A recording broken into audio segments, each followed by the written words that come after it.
Welcome to Your Strata Property, the podcast for property owners looking for reliable, accurate, and bite-sized information from an experienced and authoritative source.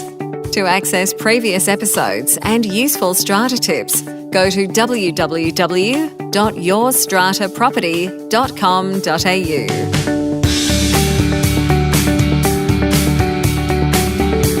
Hello and welcome. I'm Amanda Farmer and this is Your Strata Property. Carlos Flores leads the National Australian Built Environment Rating System, also known as NABERS, one of Australia's most successful sustainability initiatives. NABERS is a government-run sustainability rating system which is at the heart of Australia's environmental policy for the commercial property sector. Carlos is responsible for all aspects of the delivery of Neighbours. I am absolutely delighted to welcome Carlos Flores of Neighbours. Welcome, Carlos. Thank you, Amanda. I'm really excited to be on the show. Pleasure to have you. Now, I was privileged to listen to your presentation at the Griffith University conference back in September, and you told us all about Neighbours. And this was an acronym that I think a lot of us had heard bandied around a bit lately. We know it has something to do with property. Maybe it has something to do with strata property, sustainability, energy efficiency, environmental friendliness. That's all stuff that we talk about a lot on the podcast. And when I heard you at Griffith talking about Neighbours, there was something different about Neighbours that other sustainability initiatives around Australia don't seem to have tapped into yet. So I wanted you to come on the podcast, Carlos, and have a chat to us about that. And I'm going to ask you straight up, what is it that makes Neighbours different to other sustainability initiatives? Yeah, so that's a question I get a lot in recent months. And I've been thinking about over the last few months on how to explain it a bit better. And I think the main difference between Neighbours and perhaps other sustainability rating schemes in Australia is that most of them have specialized on individual units, so mostly, detached houses. And it's a little bit like if you want to buy a skateboard or a bicycle or other transport device that is on the small end of the scale, you're actually focusing on the features of those bicycles. You want to look at what kind of wheels you have, what kind of gears, how many gears, do you have a basket or not? That's the kind of thing that you look for, the features of that. And that's what a lot of the schemes like NATAS and Basics and other schemes that work at that level do. They look at what kind of windows do you have, what kind of insulation do you have. And the problem is that when you get into bigger buildings, houses are, an apartment building, for example, is much more like a rocket or a plane than it is a bicycle or a skateboard. It's made of many, many parts, a lot of equipment, and it's made out of systems that need to work together well to deliver the services to people in the apartment. So what we do as a program is that we don't look at buildings like bicycles or skateboards. We look at them as airplanes or rockets. We look at the systems that you have in your building. How do you deliver hot water? How do you deliver air conditioning? How do you deliver your lifts and your car parks? And it's all about how do you deliver the best systems you have for the lowest amount of energy and the lowest amount of water. So when you're being certified under Neighbours, what you get is a star rating between 1 and 6 stars. Mm-hmm. And what the star rating means is that a building that gets a 3-star rating is a building that is using about an average amount of use compared to similar buildings in the same city. If you get a star rating of 1 star, it means that you're using a lot more energy than the average building in your city. And if you get 5 or 6 stars, it means that you're really sustainable, that you're really using 50, 60, 70% less energy than a lot of buildings in that city. So getting a Neighbours rating and a good score in Neighbours means that your building really is sustainable, that the systems in that building are operating really well to deliver the services that people need. Mm-hmm. So you're not about features so much. You're not about, let's say, solar panels or shower heads or light fittings. You're more about measuring the outcome and the results. And buildings may have those features, but it's about looking at what the output then is because of the effective use of those features. Is that a fair summary? That's absolutely right. And before I joined Neighbours a few years ago, I used to work in solar energy, and I've seen a lot of solar panels in the top of buildings that were never maintained, that are not working anymore. And solar panels that are not operating the roof are just as good as not having solar panels at all. It's not doing anything to help your building be more sustainable. So if a building can reduce a lot of energy by just turning lights off, or by putting the shiniest solar panels, or by just having better systems that operate a little bit better, we don't care. We just look straight at the power bill and we say, are you really using less energy? Do you really have lower emissions? Are you really using less water? And that's what we actually reward under Neighbours. Now, Neighbours is government run. So do you fall under the state government here in New South Wales? Where exactly do you sit? We are a national program. It is run by the New South Wales Office of Environment and Heritage, but we respond to a board where we have members from all states, all territories, and the chair of that board is the Australian government. Okay. And Neighbours has been involved in commercial properties for some time now, is that right? Yeah, we've been in this space for about 19 years now. We're turning 20. And a lot of our work has been on commercial buildings. And I think it's fair to say that Neighbours has played a central role to make some buildings like offices and shopping centres. Australia's been a world leader in that space, and Neighbours is a big part of why that's happened. If you look at the office sector today, most buildings have Neighbours ratings. They disclose them every year, and they improve every year. We've seen so many hundreds of buildings reducing power bills by 40, 50, 60%. And that's partly because people have Neighbours ratings and they know how well they're performing. They know how much better they could be doing if they put a bit more time on improving. And when you say they disclose these ratings, how do they do that? There's a legislation that is run by the Australian government. It's called the Commercial Building Disclosure Act. And basically the way it works is that if you want to rent a space in an office, you need to have a Neighbours rating before you can do that. And when you're advertising your space outside of your building or on the internet, you actually need to tell people how efficient that building is. And so if in 2010, many people had never had a Neighbours rating before, they came into the program and they found out for the first time that their building was actually really inefficient, that they could save probably 30, 40, 50% in power bills by putting a little bit of time, a little bit of effort, sometimes a little bit of capital, but not always. And in that period of time, the last 7 years, we've seen so many buildings just responding to just finding out how efficient you are can drive a lot of people to take action. It's really interesting that in the commercial property space that's mandated by legislation. Can you tell us what's happening in the residential property space and how Neighbours is now moving into residential strata schemes? Absolutely. I think one of the problems that we've had for a long time in the residential building space is that much of the policy is driven by states.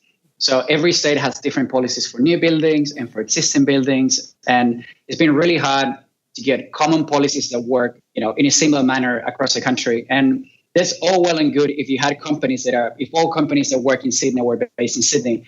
But as you well know, many companies that develop and construct and design buildings are national companies that operate all across the country. And so they have to learn legislation and policy on every state, and it gets really complex.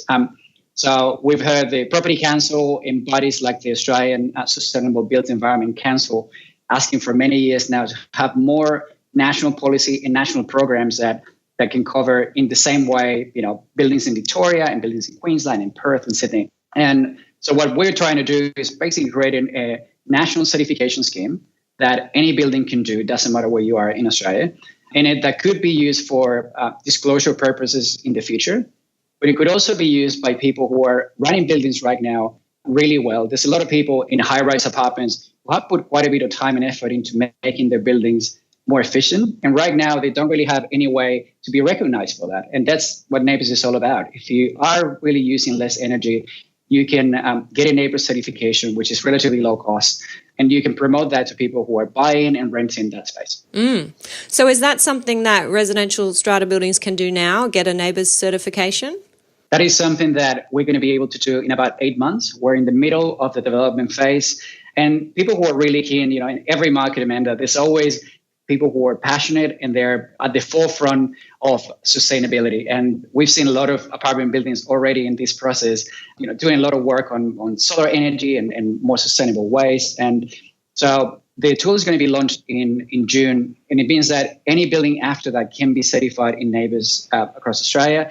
But if you're really keen on being involved before, we're going to be doing targeted pilots in 4 or 5 cities in different states around between March and April. So anyone who's interested in being one of those first buildings getting certified and maybe getting a bit of local media and attention to their efforts, we'll be very happy to work with them. Yeah, fabulous. I'll ask you at the end of our conversation, Carlos, to give me a link or a website or some details where our listeners can go if they want to be part of that pilot, and they can check out the show notes and click through to that. Now, Perfect. You've mentioned there, Carlos, some buildings that are doing really well with improving their sustainability. In your experience being involved with buildings who are trying to achieve these aims, what are the problems, what are the stumbling blocks that you've seen some of them face, and how have they overcome those?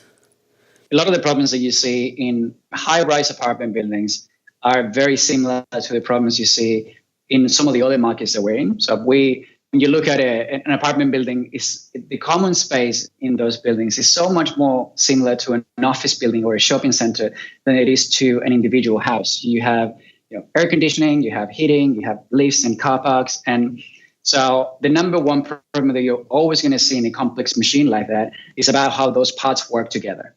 So we see a lot of in apartment buildings, a lot of equipment operating when nobody's using it. And that's probably the number one problem that you will see. But the important thing to remember is that this is not a problem about apartment buildings. This is buildings in general. We see that in offices, and we're seeing a lot of people doing something about it and being able to get a lot of savings for a very small amount of money, but just looking at what things can we turn off when nobody's using them. That's probably the number one cheapest and biggest opportunity in apartment buildings. Having said that, there's opportunities everywhere. There's a lot of people that, if you want to look at car parks, you can see, how can you, work with fans to ventilate more or less the car park when it's being used more or less. The same with lighting in car parks. If you want to look at, heating, there's a lot of heating systems. People who live in apartments do have patterns for when they use showers, for example. You see a lot of people having showers in the morning or late in the evening, but less people having showers in the middle of the day and in the middle of the night. So that's an opportunity to dial up or down some systems to match that. So some of these work can be quite complex, but I think some of the really exciting things we've seen in the last maybe 3 or 4 years is the rise of a lot of startups that work in the space of putting a few sensors that are relatively low cost in a lot of places in your building and helping you to identify, $0 opportunities to save energy or things that you can do for a very small amount of money to begin with. Some of the guests on our podcast have been behind those startups, and we've had Illume Energy represented here and Wattblock. And one of the questions I was actually going to ask you, Carlos, is does Neighbours operate as purely a certification authority, if you like, or does Neighbours get involved in guiding owners through that process of looking at different features in their building like Illume or Wattblock might do? Or do you just stick to, you guys fix it and we'll come and give you the rating? Yeah, that's exactly right. So what we do is we try to complement a lot of what people in industry are doing. So we don't go to a building and tell people what to do exactly, how do you save energy in that building in particular. What we do is we tell them, this building is 1 star. And buildings that are 1 star usually have many, many, many energy saving opportunities. So we give them a simple indication of how well they're performing. And then we let a lot of people in industry who are experts in this space to go in and help them. And part of the reason why we do this, is because if you go to a complex machine like a high-rise apartment building, it's not like when you go into a house. In a house, in 2 seconds, you can look at the house and you can change that light fitting, you can change this, water head in the shower. When you go into a building, there are systems and they need a little bit more analysis, a little bit more comprehension to find the opportunities. So what we find in the office sector is that by giving people an indication of how well they're doing, and leaving industry to step in and help people to find the best opportunities for their assets, a lot of people step in and on that market, and they do a much better job than we could. And is the idea, when it comes to disclosure for the residential property sector, is the idea that we would have similar legislation to what's in the commercial sector, that landlords or perhaps vendors who are selling their strata units would need to disclose what the building's rating is? Is that the idea? I think that's what a lot of people have been mentioning in the past few years. And if you look at some of the public statements that have been made in the last maybe 2 years, both New South Wales and Victoria have commitments to at least explore a voluntary disclosure scheme for all residential buildings, both apartments and also detached houses. And so we are seeing a trend in that direction. But I think, if you ask me, I think it's just a matter of time for when we're going to see more disclosure in this space. We don't know if that's going to be a few months or it could be a few years. But what we do know is that people who are purchasing apartment buildings today and people who are renting those buildings do not have any clear or transparent indication of how much money they're spending on the common space. That information is really obscure and difficult to obtain for a lot of people. And even if you get, the amounts of money and the amounts of kilowatt hours use of energy, that information tends to be meaningless to the people who need to make decisions. Because when we were at Griffith University, I believe I asked to the crowd, which is full of engineers and people who know a lot about energy, I asked them who thinks that a certain amount of kilowatt hours is very efficient or very inefficient. Most people didn't know either. Most people didn't actually know what 100 kilowatt hours per meter squared mean. I've done that in a lot of conferences because those numbers are meaningless. And what we're trying to do in Neighbours is just bring a language that people can understand. If you tell somebody you're building a 3 stars and it's about average, most people can understand that very easily and make decisions on that. If you're going to purchase a property and the building is 0 stars in the common space, you know that building is using a lot of energy, much more than it should be using, and that you're going to be wasting a lot of money on power bills that you could be saving. So it's about giving that simple language to allow people who are making investment decisions to make better decisions and prefer buildings that are more sustainable and also improve the buildings that they're in already. Yeah, fabulous. It's an excellent idea, as you say, giving that ease of access, ease of understanding of that kind of information, which can otherwise be quite complex. And I suppose for the people who are already living in these buildings, at the end of the day, money talks. And if you can have people going into the building and explaining how much money can be saved if they take up some of these initiatives, for example, not only are you going to save $10,000 on your water bill, you're also going to end up with a 3 or 4 star rating, which is then going to attract perhaps the kind of people to your building that you're wanting to attract, because you're adding that kind of value and they're going to choose your building over the one perhaps across the road or down the street.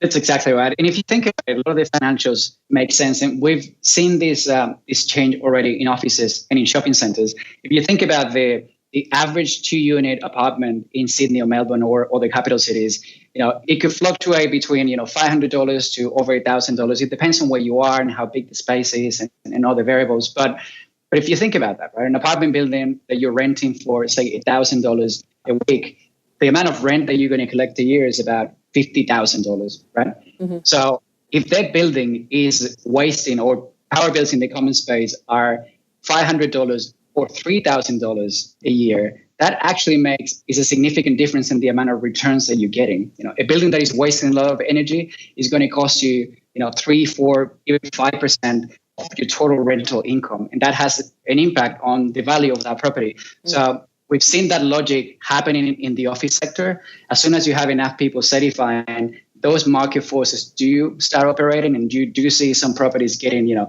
2, 3, 4% premium because they are more sustainable. Mm-hmm. And I do think that we're going to see this in the residential sector. Whether we're going to see it right now or it might take a few years to get there, that's an open question at this point in time, but I do think we're going to see it. And the other thing that is a strong force that is coming up is there's a lot of sustainable investment coming to the property sector. This has been, again, happening in commercial buildings for some time now, but we've seen the first few investors, and particularly from big banks and other institutional investors, who are looking to invest in buildings that are low carbon and who are willing to either give a premium to buildings that are more sustainable, or actually only finance buildings that meet a minimum energy efficiency requirement.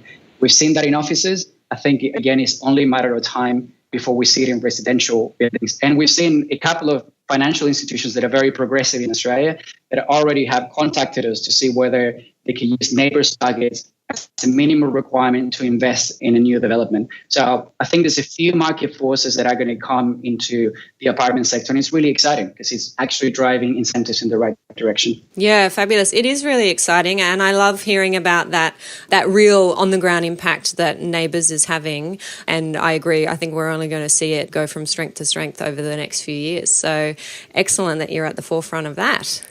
Thank you. I think is one thing that I like to say, and I think it's important to mention it, is that Australia has excellent conditions to be a world leader in sustainability in residential buildings. We have a very skilled workforce, excellent infrastructure, and what we need is to find the right incentives so people who are doing the right thing for the environment get the benefit and the financial benefit.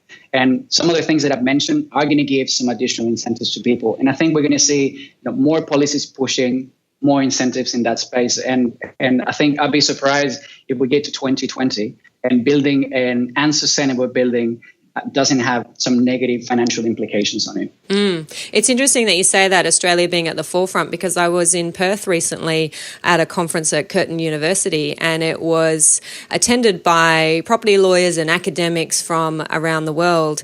And one of the leading academics from the UK in strata title approached me, and she was talking about a project that they're doing in relation to sustainable buildings. And I was telling her a little bit about the people I've been talking to here who are involved in those projects, and I spoke particularly about Neighbours, and I said, have you heard of Neighbours? And she said yes, and she said in the context of commercial property, and she was really interested in it. And I'm actually going to connect her to you to talk about the residential side and make sure that in the UK they're looking at what we're doing here in Australia and getting ideas and being able to use some of those resources to take all that good work around the world. So really exciting. That is really exciting. I was in London about 4 months ago.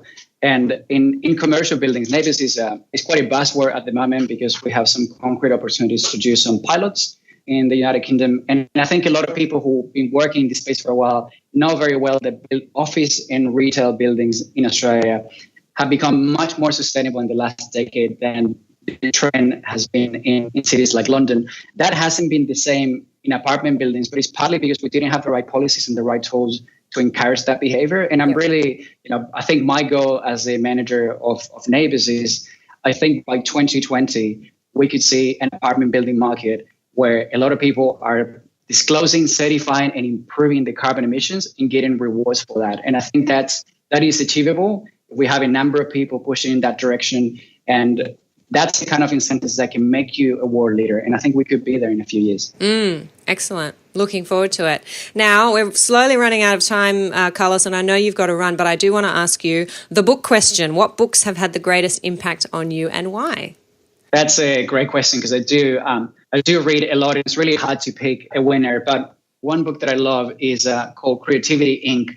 by the founder of Pixar and in the US. His name is Ed Catmull. And the reason why I love it, it's a book about management, but the reason why I really love that book is that managing a team of passionate people, there's many books about that, and all of them tend to oversimplify how hard it is to make a difference in the world, and they oversimplify with a small number of buzzwords and, fail first, fail fast, and really they don't give you an idea of how hard it is to make a difference, a big difference in the world. The book by Pixar and Ed Catmull is all about how difficult it is and how it's meant to be difficult to make a difference. And it's that life and making a difference in the world is not about being easy. It's meant to be hard, and that's fun because easy is not really the goal. Changing the world and making a difference is what the goal is. I would totally recommend it to anyone who's managing people or a team or a project where you need to influence stakeholders. Is a wonderful piece of work. And if you love Pixar movies like me, I love Pixar movies. It's also full of examples of great movies with, Toy Story to Cars and Finding Nemo. It's just a wonderful read. Excellent. Thank you. Creativity Inc. I'll make sure that we've got a link to that in our show notes for any of our listeners who want to check that out. Now, Carlos, before we wrap up, anything else you want to say? And how do our listeners find out more about you and Neighbours, and particularly how do they get involved in that pilot program? Absolutely. So our website, first of all, is neighbours.gov.au, and it's the best place to find information about Neighbours. And also our email is neighbours@environment.nsw.gov.au. Yep. And I'll just make it clear to our listeners, that's NABERS, Neighbours. Absolutely. And the best way to get in contact with us for a pilot is we would like to, it's via email. We'd like to know who you are. And we are looking for buildings that are high-rise at this point in time. We want a mix from buildings in different cities. We don't want all buildings in Sydney or all buildings in Melbourne. We really want to go around the country and get quite a few champions around. So if you live or work in a building that is more than 20 units and it has some common spaces like some air conditioning or heating or a car park, we would love to work with you. And we'll go with you and work in your city. And we'll love to see how this product is going to work for other people. We're looking for people that are early adopters, that are interested in participating in the design of a new product that can change the market. And that often takes a little bit of time, but it also is quite rewarding because people can help us shape the way this tool is going to work. So it's better and it's more lean and efficient once it's out. Excellent. I'll make sure all of those links and the email address are over at the show notes for this episode, which is at yourstrataproperty.com.au/podcast. Just scroll down and find Carlos's headshot down there. Thank you so much for your time today, Carlos. I was really looking forward to our chat, and I'm so glad that we've been able to share the creativity and the game changer that Neighbours is. Look, and I'm really excited. Neighbours it's really about enabling people who are doing great work to showcase their achievements and get rewarded for that. It's much more about people out there than it is about us. And it's just really exciting to be here. And we'd love to come back once the tool is out and we have a few champions on the ground. We'd love to share a little bit more about those experiences and those pilots. Awesome. You'll be welcome. Thanks, Carlos. Thank you. Thank you for listening to Your Strata Property, the podcast which consistently delivers to property owners reliable and accurate information about their strata property. You can access all the information below this episode via the show notes at www.yourstrataproperty.com.au. You can also ask questions in the comments section, which Amanda will answer in her upcoming episodes. How can Amanda help you today?